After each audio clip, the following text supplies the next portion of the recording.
This is BBC Two. Now the computer programme, which takes a look at how computers store information. Cell, C, sex, male. We seem to do a great deal of filling in of forms these days. Whenever you apply for anything, particularly anything official, from a rate rebate to a car licence, there always seems to be a form for it. And you can see from the way many of them are laid out that they're not really meant for people at all. They're meant for computers. And it seems that every day we need to store more and more information about more and more things. And it's not stored on paper anymore. It's on the computer.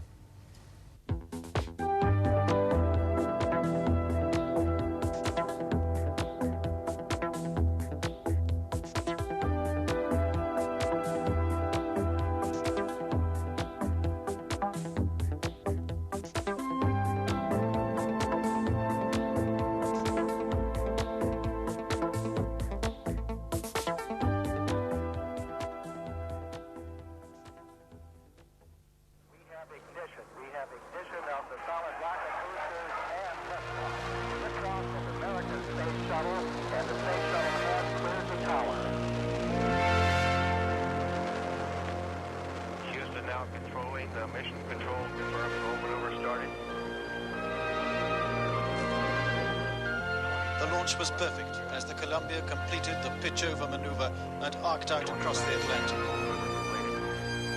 The next move, 2 minutes 7 seconds in and 27 miles up, was the separation of the solid rocket.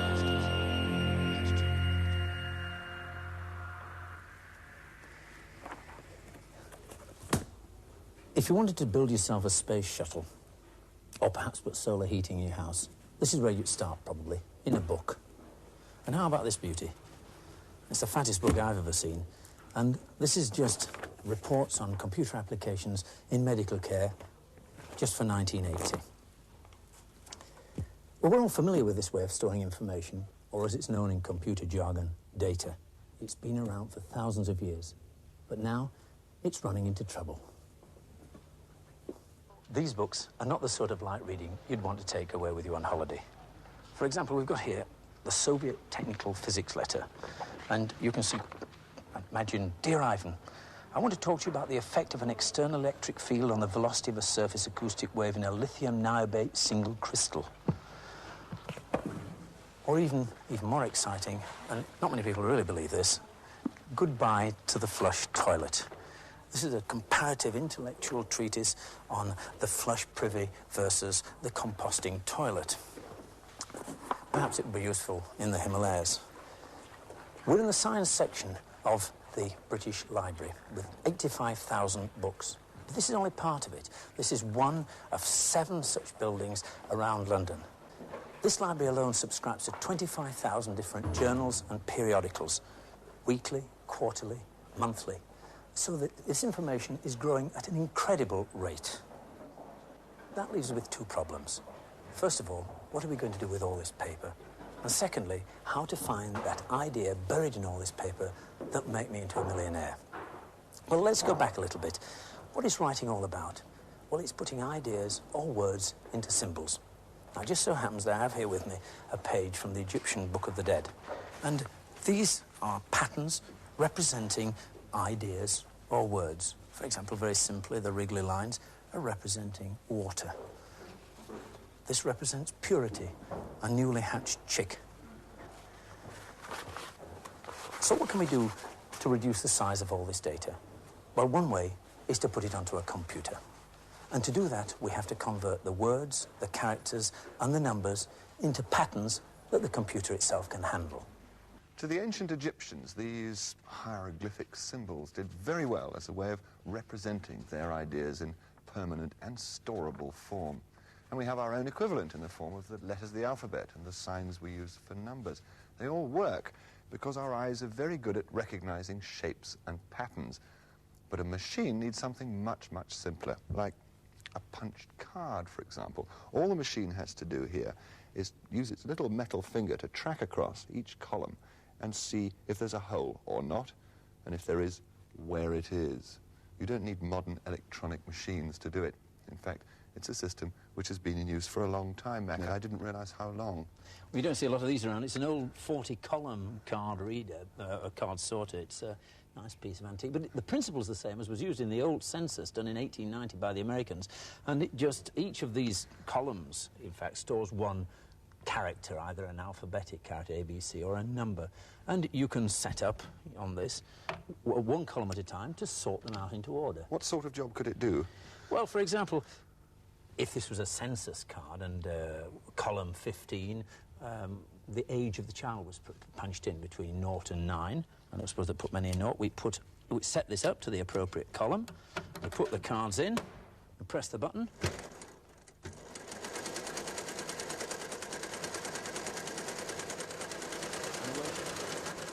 And here we have on pocket 9 all the children who are 9 years old with all their details, their names and addresses. And the real secret is you could take all these cards again, take them out, and then reuse them again for another analysis you wanted to do. So it's hardly surprising that this machine has been superseded, because I suppose what you really want is the information contained in the holes in the cardboard rather than having to shuffle all the bits of cardboard around, and that's where computers come in, I bet. Well, that's exactly right. And if you look at the way it's stored on a card, we just snip off a column of information here, and you can see quite clearly the problem. There is one character.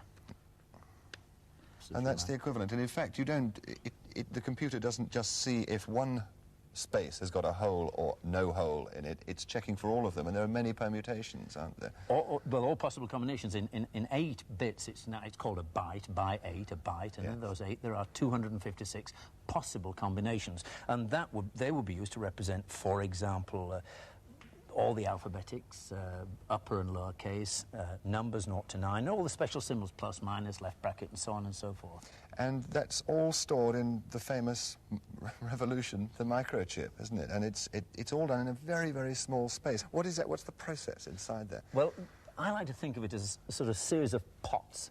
And some are full of electricity, and if you like, they're in 8s, and some are full of electricity, some are empty. And you can read out and detect out of those 8 which is full and which are empty. And from that you know what the combination is and what character it represents to the computer. So, given that the information can be stored, we can sort it out in any way we choose. We can display it, we can count it, and we can scan it, looking for any particular item we want, and at fantastic speed. Now, Mac has been to see how the British Library's computer index works. And the first thing to do is to connect the library's terminal through the telephone to any one of a number of large computer databases. In this case, in another part of London. I'm looking for the application of microcomputers or computers in the home. Where do you think we should start? Computers? OK, we'll try computers first of all.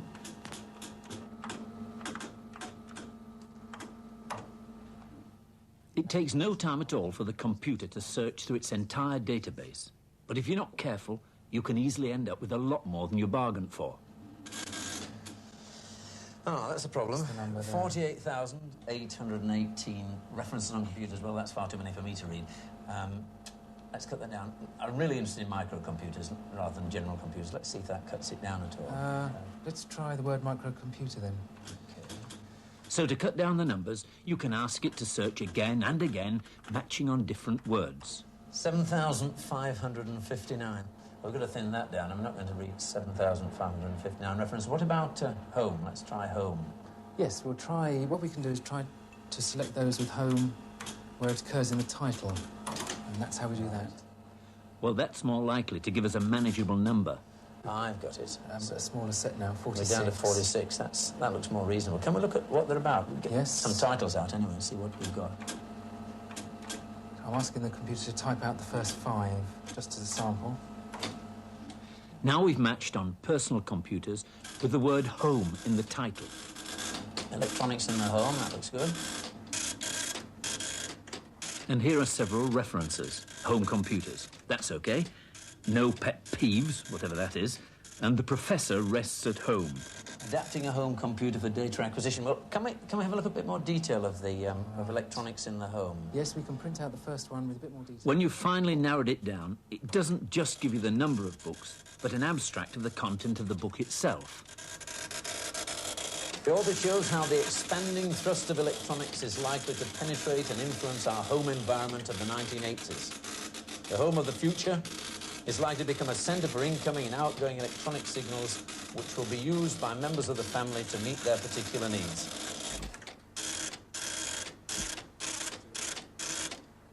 Well, out of all those thousands of books, we managed to find the journal that was in. And you got it very quickly, too. But why, for a job like that, do you have to use your computer to talk to another computer? Why not have all the information in a box like that? If you take a book like this has approximately 400 words on a page.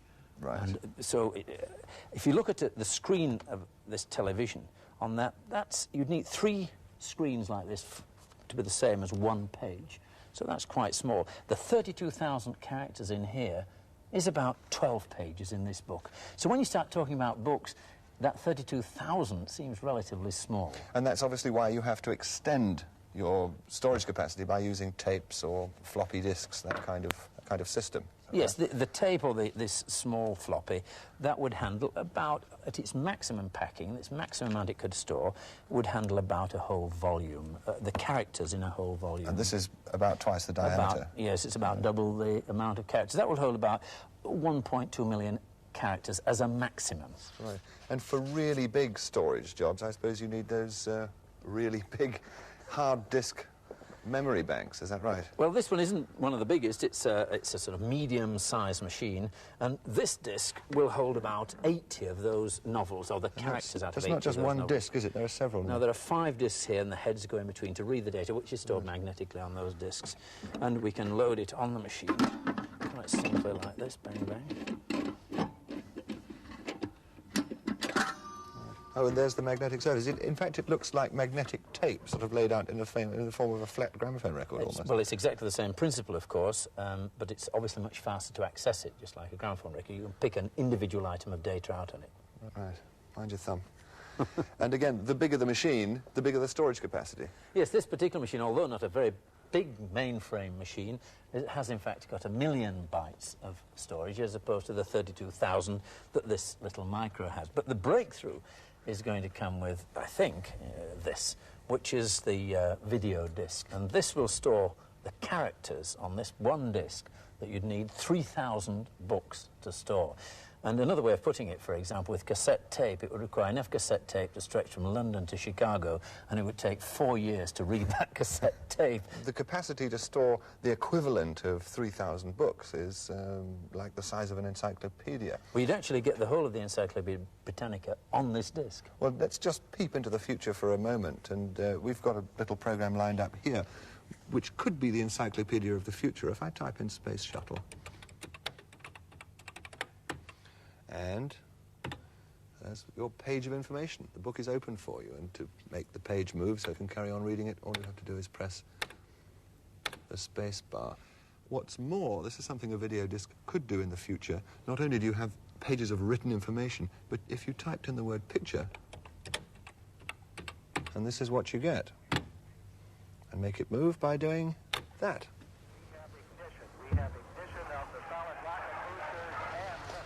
But uses like that for the video disc are still a long way in the future. Because the computer can store and manipulate such vast amounts of information, we're only now beginning to discover ways to use it. Jill Neville reports.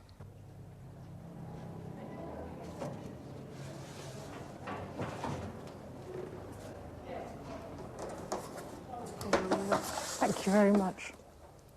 When you're ill in hospital, you need good, wholesome food, and it's important that you have a choice. A system of menu cards has helped in many hospitals, where you mark the card with the food you want. But you still have to order up to 24 hours in advance, and by then you mightn't be feeling so good, or you might have even been discharged. And that's meant a wastage of up to 20% of the food in some hospitals. Now, I ordered my lunch this morning, and this omelette was cooked in the kitchens just 6 minutes ago. The process has, of course, been computerized. Of course, the computer has nothing to do with the actual cooking, but it greatly speeds up the counting of the dishes on the 500 menu cards. The patients benefit, and so do the chefs, who now know the precise quantities to be cooked. The computer the catering team chose can be bought in any high street computer shop, and it's small enough to fit on an office desk. For the operator, the system couldn't be easier to use. Getting the information into the computer is also easy. An optical card reader scans each card and detects the mark that the patient has made opposite his choice. But the computer can do more than just gather information about the number of dishes and meals. It can help the catering manager plan and cost the menus. Or, if it's given the exact recipe of each dish, even down to the last pinch of salt, it will print out the shopping list the chef needs to take to the stores. Dish recipe code. So let's have an MC012, which happens to be the beef goulash. What's more, if the computer's programmed with the price of each commodity, it can combine that with the shopping list and tell the catering manager the total cost of the day's meals, or the cost per patient, or indeed the total cost of any of the ingredients used in the kitchen that week. And on the printer, out comes an analysis of how much that dish is going to cost. The day-to-day running of the catering office is also greatly assisted by the computer. It's available to any of the staff who need it, and the information it can give them is only limited by the ingenuity of the programs they feed it. What started as a simple aid to reading menu cards has proved to be far more valuable because of its ability to process and retrieve information. What the computer has also proved are that soggy chips are no longer the order of the day, because we know from the printout exactly how many portions of chips are needed on each of the 30 wards. We can divide them into groups of 5 and cook the chips in batches, exactly the right amount just before they're needed. The key to the whole operation is this timetable. It's almost military in its precision, and it's adhered to rigorously. 12:58 is the time the next lot of things are due to leave for the wards.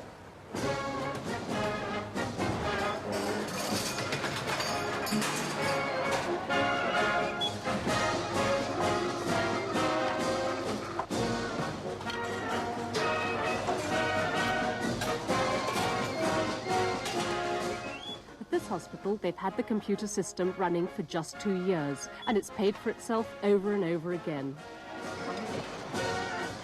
It's now being installed at hospitals all over the country, and that means savings of hundreds of thousands of pounds of taxpayers' money every year. Obviously a tremendously valuable thing for any hospital to have. But one thing I want to know about computer memory, it's you put stuff into storage and then you get stuff out. How does that really work, that business? Well, in BASIC you have things called variables, and all that a variable really is the location in memory where your data is being stored. You don't have to know exactly whereabouts in memory it is located. The computer looks after that for you. All you have to remember is the variable that you've called it. And I think if you take a visit to memory, or in this case a bank vault, you get a rough idea of what I mean.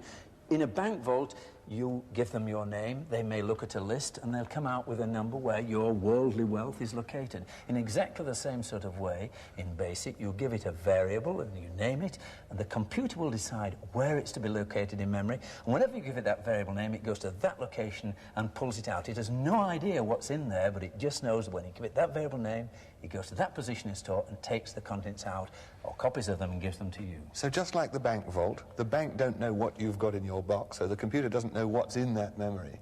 And you don't know where the computer's located that particular bit of information until you want it, and the computer goes and finds it for you. That's precisely correct, and like a bank, when you give your name, you always get what's in that box. Right.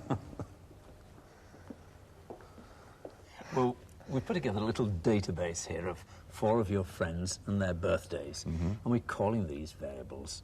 Name one with this curious $ sign, which I hate, which says it's a string, in other words, alphabetic and numeric, but not to be calculated on. But name one, and Jane, is the contents of the memory location which the computer knows as name one. So you say name one, you're going to get Jane. Right.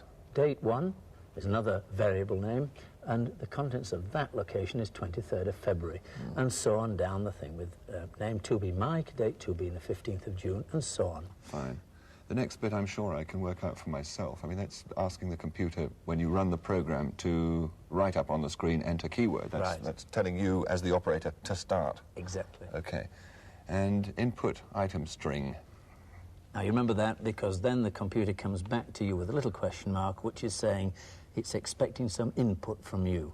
And when you type that in, it's going to know that as item. It's going to call that piece of information item. Okay, so it's going to be 70 next, I guess. Am I right? Now, I hope you're going to be able to work this one out.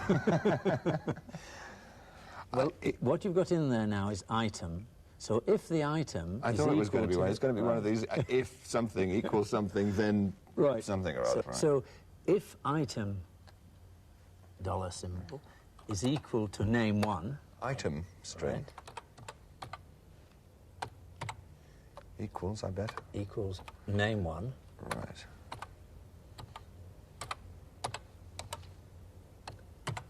Then we want to print her birthday. Right. So then print date one. You have to say then, because that's its language. That's part of basic. And print is part of its language. Right. Date one with the dollar. Date one, and the dollar sign means it's a string of numbers and letters, not something that's going to be calculated Correct. with. Right. Okay, then print date one strings, all right? Now, obviously, we've got to do that for everyone, the way we've written this program, for every one of the piece of data. But we've got a little program which we've written on Well, that cassette, saves so a lot of time. Otherwise, it could be flogging through all yes, the... we'd have to type them all in at the moment. Now, what we're doing, in fact... Now, load, we've got load to do, haven't dates, I've called the program, in quotation marks. Start the tape. Start the tape. Press the return button. And there it's searching. Right. What we're doing effectively is very much the same sort of thing that was happening when you typed Space Shuttle. Yes. It went to seek in for the locations in Space Shuttle and bring that into the terminal. Let's just list 70 to 100 and you'll see the what we've added to it. Those are the logic statements there. Yes. Connecting name 2. If item is name 2, then print date 2. If item is name 3, print date 3. If name 4, print date 4. Right. Let's see if it works. Run. Now, I've forgotten all my friends' names that you made up. Try Mike. Jane was one of them. Jane, that's right. 23rd of February. Oh, we'll try another one. What was another name? Mike, you said, yeah. Yes. 15th of June. Very good. That's not bad. Works. It's ended rather abruptly, of course, and you could enhance the programme by putting their addresses on or putting what you sent them last year for their birthday as a present. And it's almost limitless what you could do to this database. That's all feasible as a natural expansion on a microcomputer like this. To have a big home database. Totally feasible. Right. Well, it's pretty clear then that given a few more lessons and a bit of practice, I could have access to quite a lot of stored information. But some of it could be beyond the four walls of my home computer. Out there in computer land, as we've seen, there's a vast amount of stored data, and much of it surprisingly easy to get at. Now, that accessibility is something people are beginning to worry seriously about, including journalist Rex Malik. What we do with computers has always depended on the cost of storage. Well, the cost of storage is becoming trivial so that we can all hold almost any data we like on a computer. Does this mean that there's a kind of electronic big brother waiting out there in the future? Well, yes, I'm afraid there probably is. For the technology is now beginning to place awful temptations in front of administrators. Do it fast, do it easily, do it cheap. What we need is law, custom and procedure. We need to be able to control what is held on computers, who has access to it, and how they can use it. And we need to be able to correct the record. What worries me is not that Big Brother will get it right, but that he'll get it wrong. The trouble is that people tend to believe what computers tell them. Well, they shouldn't. There's a more than 20-year-old rule in this game, and the sooner everybody memorizes it, the better. It's garbage in, garbage out.